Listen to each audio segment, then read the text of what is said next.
Hi everyone, I'm Cherry Yang, founder of AirOps Consulting. We're going to continue today in our Airtable CRM for killer sales teams tutorial. In the second video, we'll go through how to configure our company table. In order to create a company table, we're going to go back to our contact table into the company column. The company column is currently a single select field, and we're going to change that to a linked field by customizing the field type. So when you go into customize a field type, go ahead and click on linked to, and then say create a new table and type in companies.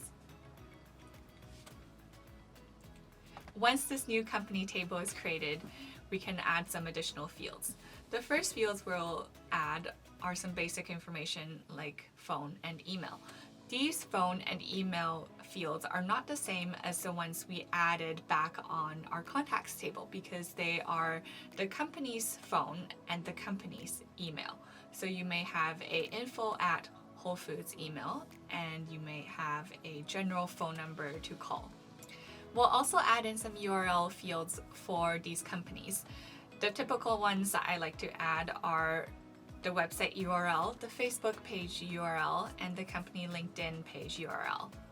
Sometimes you might not be able to find all three, so in this instance, let's paste in some data and see what we can get.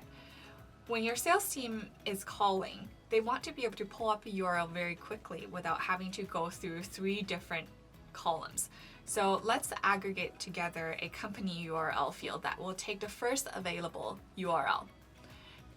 The company URL field is going to be made up of a few different components. The companies won't have all URLs every single time. And your salespeople will thank you if you can get an aggregate field of a URL that is reliable. So in this case, we're going to aggregate the three URLs together based on the information that we can get. We're going to use a nested if statement. The company URL field is going to be made up of a few different components. If the website is not blank, then use the website. If the Facebook page is not blank, then use the Facebook page. And finally, if the LinkedIn page is not blank, then use the LinkedIn page. And we'll close that off with 3 brackets. As a sales manager, you want to know which reps are associated with which accounts. We can create a lookup field to help us answer that question. With the lookup field, we're going to be looking up the contacts table, and the field we're going to be looking up is the rep. And we can go ahead and save that. Addresses are also important for your sales team. We'll start by adding the street address, city, country, state, and zip code fields. If your clients have different shipping and billing addresses, it's important to capture both. It really depends on your situation.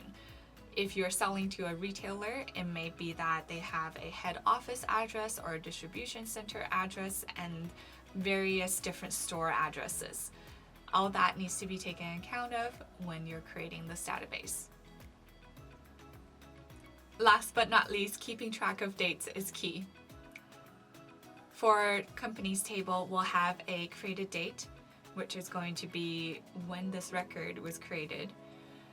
We'll also add an updated at field to show when this company was last modified.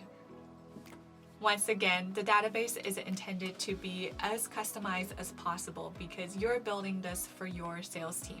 So feel free to add any additional fields and columns that you think would be helpful. Some company fields that I thought of were the industry that they might be in.